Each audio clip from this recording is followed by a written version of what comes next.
Now, those that have money and we meet them, they support the works of evangelism. Then those that do not have money have the privilege to be supported to do the work.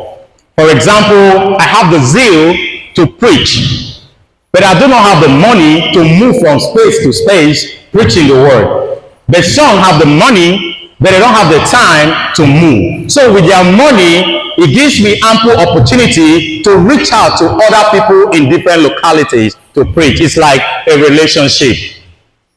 As you bring the money, I do the work, and we continue to strive. The one, we must meet them. The 21st century Christians have two things in common. Now, those in the early Christians have the zeal to go out, and some support with their finance to make the work done. Now, look at the 21st century that we are in. Some still have the money, the zeal that the message must be preached to every facet of this country and beyond. Why? Others have the ability to go to the field. So in financing evangelism, we must meet those that have the ability to bring the money because they have it.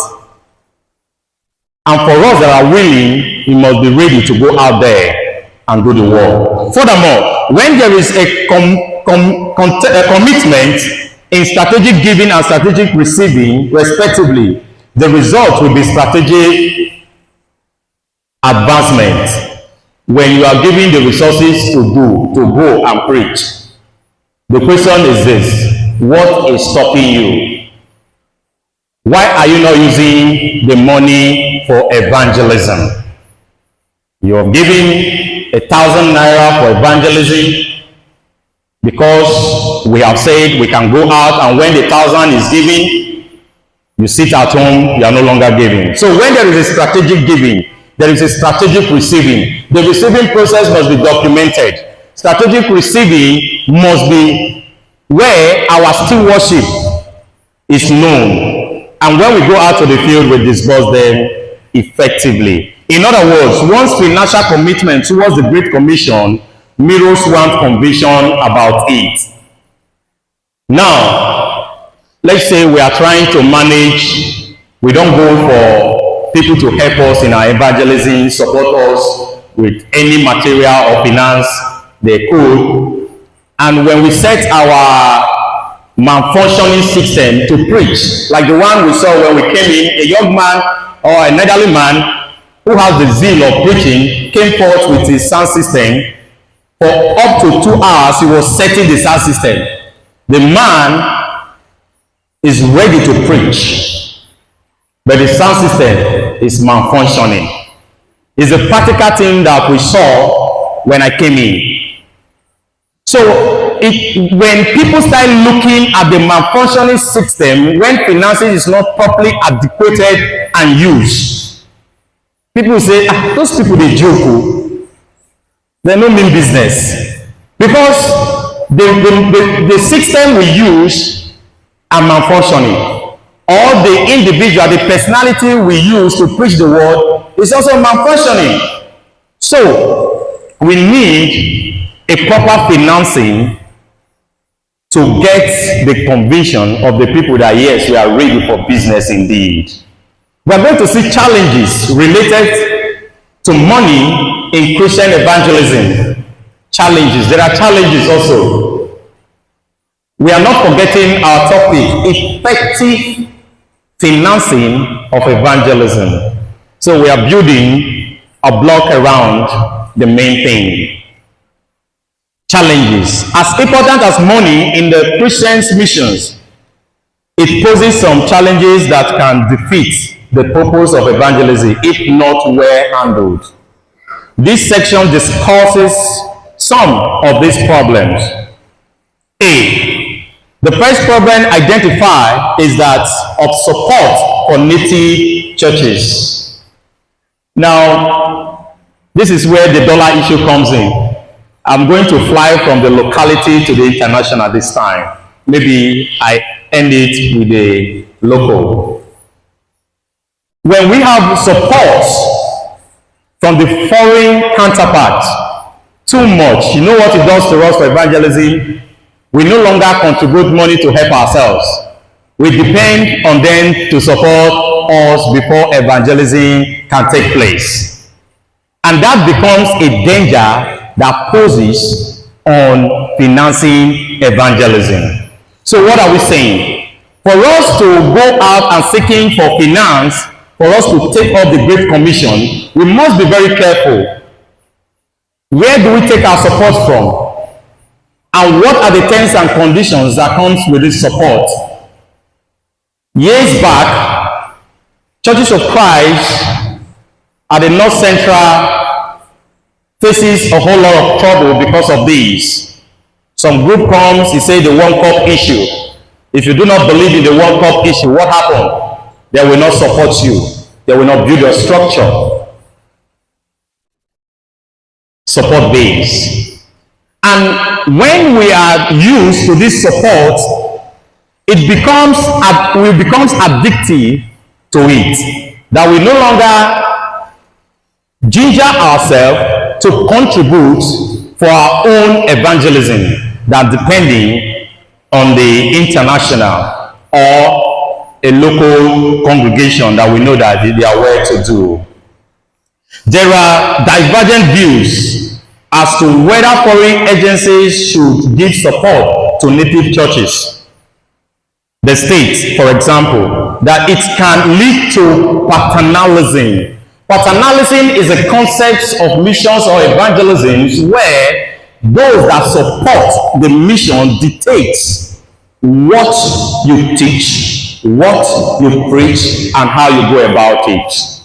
And that's what we have in the denomination when one becomes the CEO of his own church, the general overseer. He dictates everything that happens and how it happens. So when one took claim to the foreign support or a local congregation that is well to do, they will start bringing this doctrine issue. You must do this, you must not do that. These are also dangers that poses when support is given to native congregations. It leads to missionary and dependency. Solely depend on them. And this will make our work to go down. It brings about setback in the work of evangelism. They believe that the foreign missionaries have all the money it takes. Thus, they look up to them. This problem is called dependency. You see, it will be surprised when you have a foreigner, a United States man, or a man from Russia that sits among us. Everybody will want to shake hands, and everybody will want to bring the family problem to him. Dependency. And before you know, ministers of God start plotting coups on themselves. Who will go first? Who will be favored? You see that man over there, Mr. A, is a very bad man. The last money you sent, he doesn't use it. I can use it very well. Send it to me. It brings about dependency, and that will lead to evil that will exist and towards the work of evangelism. Now we are going to see that, moreover, some have observed that supporting native to do the ministry of evangelism in their context is wiser and more efficient approach. We must strive to get our money by hard work. Need to get our money by giving brethren to support, local congregation to support. That support at times from the abroad, the dollar issue, pose more dangers to us these days. And we must be very careful. Those in support of this says that we must ginger up ourselves and find a way of financing our evangelism by ourselves. The native knows their people and culture better, and they can live a simple lifestyle acquiring less financial stress. So without the foreign support too much, that will take us away from the pattern that God has led to us. He said, we that works in the locality, we don't need too much money or financing to do that. But that doesn't mean that we do not need finance for the work of God. Now we're going to see the problem of dependencies have been settled. And the dependency has come in diverse ways, where we see the paternalism coming to play and the white men coming with their dollar, some to thwart the gospel because we are keen to dollars. We are going to see another challenge of money in missionary affluence. Most often, missionaries comes from nations that are economically more viable than their host countries. Now, when we are being financed to go to a remote part of this state to do the work, some of us will say, where am I going to sleep? Is there better hospital? We start making instances to see whether comfortability will be available there. But this part made us to understand that when we start thinking like that, it becomes a problem and we start demanding more money. In case I get sick, in case this happens, I'm going to a remote place. We must be very careful. The situations create problem of economic gap between them. Even if the evangelist does not intend this, for the missionaries living in a foreign land may mean being deprived of the pleasure of life at home. It may mean living below standards of the economic at home. One implication of missionary affluence is that it can hinder the free flow of the gospel. When we are conversant with the first missionary people that came to Nigeria, some left because of mosquitoes, some died in the process, some could not proceed because of the danger the environment poses, even though they have the money. And what does that do to us? We start selecting people or places that the gospel should go. And that is the pattern that the paternalism approach of evangelism hold on to. The first, let us get hold of the city. From the city we can spread. And where there is no money, a man in charge will say, do not take the church to that place because there is no what? Money there.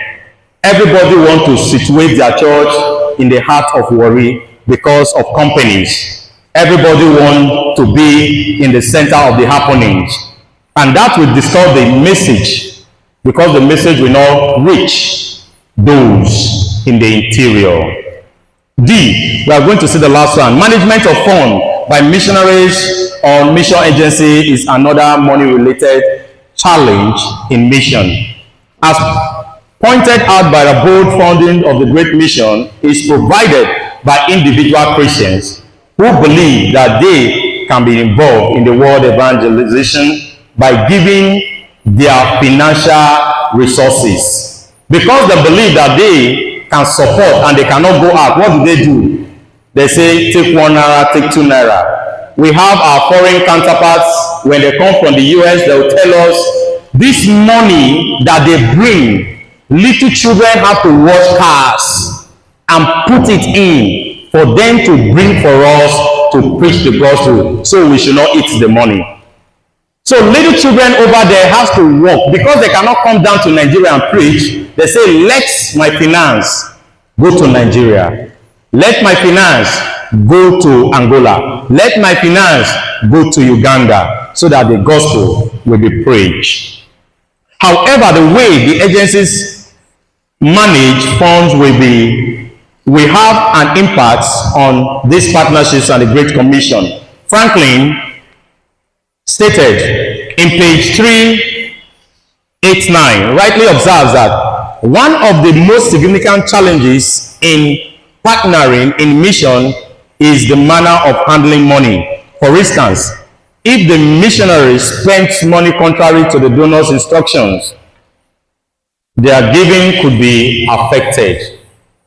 We'll hear the white man will say, the dollar I'm giving, I'm going to account for it. So when ministers goes and say, please, my children, my this, hospital bills and all that, you say this money is not meant for that. So when it comes down to us that goes and collect money for financing, it is good.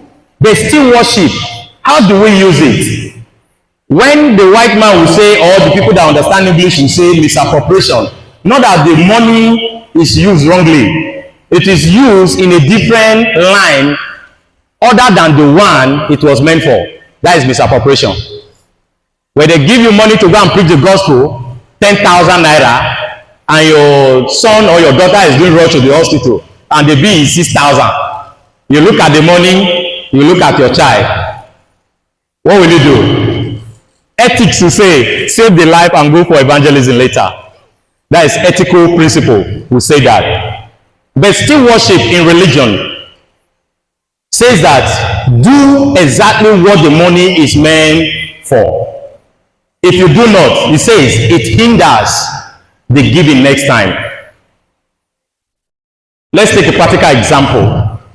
On Sunday, throughout the month, we have given. The church members are not seeing where the money is going. For half a year, no business meeting, no accountability, nothing. They will refuse giving. Some will just, until I know where my money is going, then I can give. So that is the approach they are looking at. They say we must use the money as to what the money is being given for. Although these other needs may be legitimate, using for to designated for another purposes to meet them can amount to misappropriation. So when we get a finance for evangelism, we don't want to hear that you bought your own personal car. We don't want to hear that you sew a new clothes. We don't want to hear that the money has been channeled to drugs because we are suffering from one thing or the other. It will affect those giving. Somebody will ask, last time I gave money for sound system, has the sound system been bought? They say no, we are still looking at it. When next you meet such a person and say there's money for sound system, will the person give or any other thing? You say first, let me see the sound system I give money for. Let there not be misappropriation. It hinders giving by others. I'm going to rush through. Now, the text issues in this list of many related challenges is evangelism concerning fundraising, how missionaries and mission agencies raise funds have a significant impact on the Great Commission. We must be careful how we raise our funds. We must be careful how we dispense our funds. And we are talking about effective financing of evangelism. Fundraising in evangelism is a means of offering others the opportunity to participate in the work of evangelism. It is a form of ministry, and all the ethics of ministry should be applied to it. When some of us are giving the mandate to source for fund, financing it, go meet brethren, they say every ethics concerning it must be put in order. Let us not say we are Christian, by faith our brothers will. Let there be proper paperwork to it. Still worship. And those involved, let us give them the respect to do that. Not everybody has the ability to source fund. Like not everybody has the potential or the brain to speak at the funeral. When you go for condolence visits and allow some people to speak, it becomes a disgrace.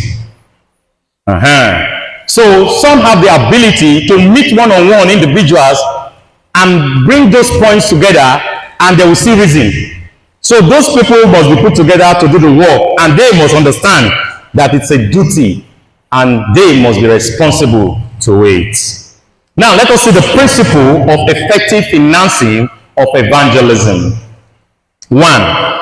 Get information as many Christians as possible to know and recognize the need for evangelism so they can support through the coalition organizations or body.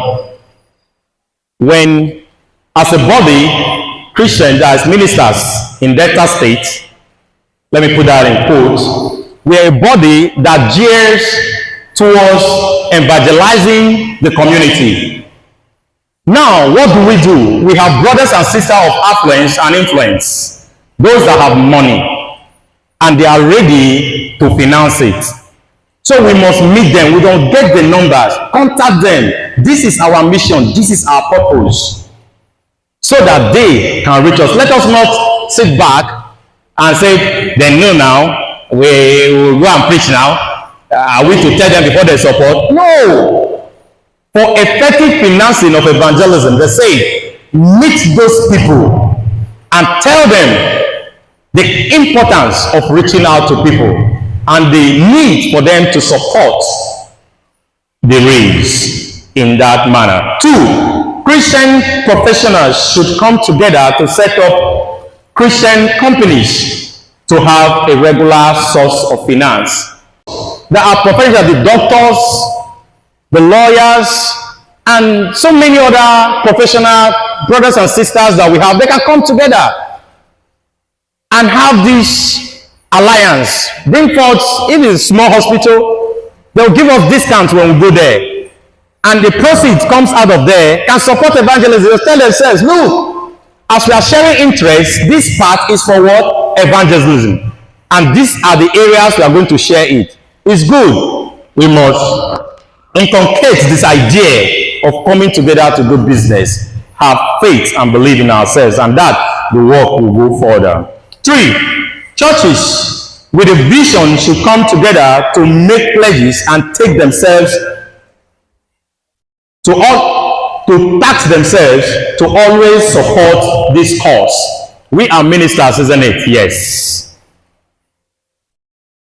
We are ministering in different congregations. This is our work now. How much more are we relating to our elders, our elderly people, if they are not elders, in quotes, to support this work that me and you are partner of?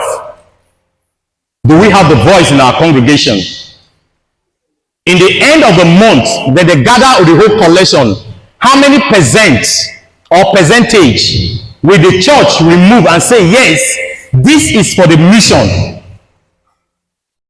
for the organized body as this? So that when we go out, they say, we don't lack fund. This church A will bring, church B will bring, church C will bring. As little it may be, it will help in the work of evangelism. The last time the chariot driver got what would I call it? Was sick at the middle of the way. Appeal messages are too plenty. I don't know. I don't take statistics. I don't know how many of the churches have responded to that. And I don't know how many of our ministers, as you and me, has discussed this with our congregations. The last mile of the way, the man fell sick and he needs finance. So, this principle is telling us that we should meet those congregations. Let us go back and talk to our congregations that, look, how many percent are we going to give at the end of the month? Is it 1,000 to this cause? So that when need arise, the body as us will not go back to the church and say, we need assistance for this. No, the machinery has been put in place. And they continue to contribute. Whether we need to go out at that particular time or not, let the money keep flowing. And when the need arises, we'll do the needful. We must meet such people. We must meet such congregations. 4, all members should work harder so they can give more toward the cause. Let me put this as a postscript. When we studied about the Olumba Ogu, one of their key principles is that no man, no woman is left behind. You must work. If you don't have work, you must learn a trade. When you don't have the ability, they will give you money to go and learn that trade. They will buy you a machine. What kills or what spends the church money is lazy Christians among us. Work, they will not work. Lay hand work, they will not lay hand work. Day in, day out, they continue to bother the church. My daughter, my son is sick, my this is that. Start a trade, they cannot start a trade.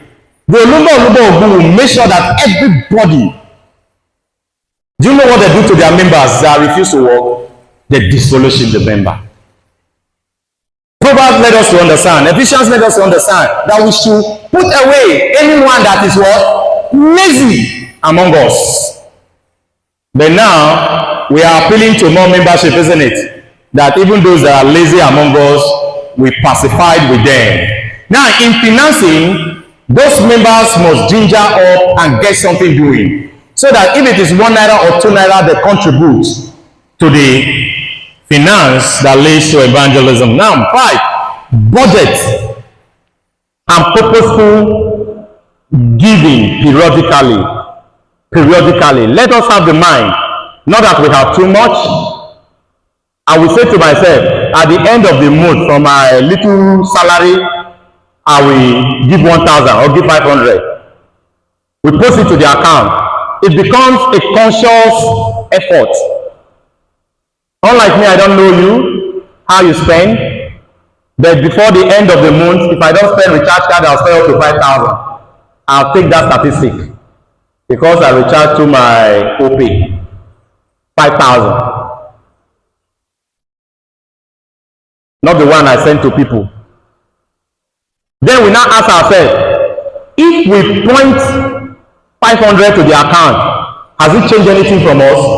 No. And these things we can do. He said, let it be a part of our budget. 500 for my stipends, 500 for my salary, 500 for whatever I'm doing, and income is coming. Just give 500 naira. I'm not saying 1,000, but I know we can do more than that. But at least let us push 500 to the account. Let it be part of us, and let it be part of our members. So we go to our various congregations, we let them know, we preach this to them. They can do it. Tell them 50 naira. When they want to transfer 50 naira, they will say that 50 naira is too small. When they try 100 naira, say the charges is 25 naira. Let me just make it 500. And before you know, things will be going to become part of them. 6, teach on help so people can learn to mobilize funds from friends for evangelism. I learned this when I was coming up. I live among the Catholic. They will come with a paper, a name, amount, and signature. When they give you, write your name, they will tell you how much are you going to give them. When you put it, they say what? Sign here. You have entered what? An oath. You have pledged to pay. So what are we saying? If we teach the brethren the importance and the benefit of giving and how they should go about it, we are not going to be crying for this kind of work in financing evangelism. And that is another effective way of financing it, bringing those ideas to play. Some, let me put this as a postscript. Some are becoming too religious that they cannot go to UBA and ask the manager, please, we are going for evangelism, we need your support. When you ask, they say, no, we are not going to ask them. But we are aware it's part of the Nigerian policy that there is money set aside by those companies to finance religion. Hello? You don't know. There's a part of money they put aside for religious support. When we go and ask them for support, they will try their best. Some may turn us down, but some will still help us without any strings attached. Because when we open accounts with them, they didn't bribe us, did they? Willingly we open with them. So willingly we should go and say, please, we need to do this God's work. We need your support. 7, churches should start money generating projects. I put like school, and that becomes a hammer on some people's head. Hammer. When they talk about school, they say no, the church is not a business venture. The church. But when I took studies to see that edification is part of the work of what? The church is education part. Now, have we take time to see what is edification? Now we take our children to Catholic school, Methodist school, Jehovah's Witness schools, and all of those schools, and we pay to them to evangelize faith doctrine. In our school fees, in our any tuition we pay, part of it go to that mission work. Now, if we are not okay by the church coming together at the end of the day business with the 5 naira, at the end of the week, submit it. Whatever is there, we pray, and God will bless it. And if you do not, still hold the envelope, and we'll still pray for you. Now, let us see the effective handling of money in evangelism. The preceding discussed points, attentions, and noteworthy money-related problems and principles or methods, which poses several challenges to the advancement of Great Commission. Thus, they must adequately handle. These sections discuss some ways for us to do those things that have been mentioned. 1, concerning the giving and support for native church, or native work, or native churches, I agree that foreign assistance can lead to dependency and weak growth of the church. However, I opine that one should not throw out the idea of external support entirely. I know, yes, it can affect, but I'm not saying when the foreign support comes, we should say no to that. No. But let us be mindful. There might be an occasion in which just a little foreign backing is what the church or the mission effort needs to progress. I have my local congregation at home is built near the Anglican Cathedral. Our hall is like a mushroom to the cathedral. You can picture everything now. It's like when you have a gigantic hall and you have a cubicle somewhere beside. If it is far away, you have nothing to compare, you don't worry. But the moment you are coming, you are seeing a gigantic cathedral and you are seeing a smaller hall. The emotion, things you say, is God really here? Most people first listen to your message when you see how dressed you are. Most people come visiting you when they see how beautiful your hall is. Some come visiting us, how we relate with neighbors at home. So now, when it comes to building, we ask for foreign support, they help us. Then we raise a befitting, we call it a befitting structure because we have a befitting burial now. So that we have a structure that can appeal. So in effective handling of this, it will make it possible. We have a situation in my place where a minister applied for foreign support for building, and when the money comes, he bought himself a Toyota Camry. As we speak, the church is at a roofing stage. And another brethren wrote to the white man and said, the money he sent is how many dollars? He said about $2,000. He said, no, what we are receiving here is not like that. So the minister had bought himself a new car. So when they write and say, the money has finished, we need another, both say, whatever you give me, that particular person is using it in his house.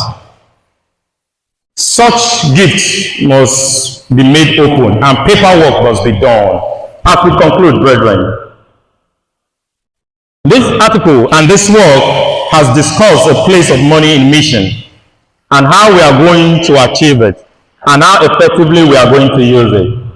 And it has shown how bad, how dangerous it's going to be if it's not effectively put to use. Therefore, as evangelists, as well as those who support us in the mission work as we go sourcing for finance, must be sensitive to the way they handle money in mission, including the support they give to other congregations, smaller congregations, the way the missionaries live on the field, and the way they report mission finances. Whatever that happens when we source and we are using the money, let it be stated, so that when we are giving reports, our stewardship will be known, our accountability will be showed, and may the grace and peace of our Lord Jesus Christ be with us all. Amen.